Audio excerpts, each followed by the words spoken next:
夕方になるとまだうっすらと寒さが残る3月初旬の静岡県浜松市。街中から随分と離れた、地図でいうと上の方に位置する天竜区の道の駅。天竜総津花桃の里は、その名の通り3月から4月にかけて花桃が咲く観光スポットだ。もちろん四季を通してさまざまな姿を見せてくれるのだろうが、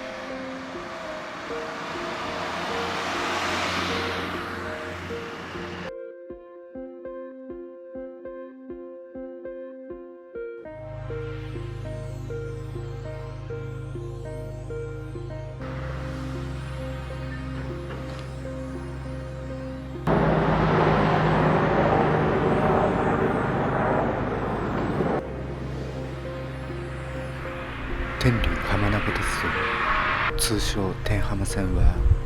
市民の間では貧乏だけど楽しい鉄道会社として知られている。天浜線の天竜二俣駅から JR 飯田線の中部天竜駅までの35キロを結ぶ予定だった鉄道路線佐久間線。昭和42年に建設が始まり、昭和55年国鉄再建法によって工事そのものが中止となった。当時建設中だった国鉄佐久間線の中止により、ダム湖に完成していた橋脚4基だけが残された。2000年になり、その橋脚を利用して歩行者自転車用の橋として再整備された。幻となった佐久間線の橋脚を利用した夢の架橋は、全長 473.7 メートル、赤と白のアーチ型が特徴である。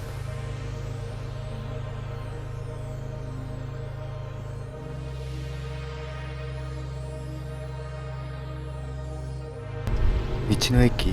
天竜総津花桃の里から夢の架橋を渡った向こう側は、天竜ボート場イスカボートパークという小さな公園だった。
こんにちは。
す。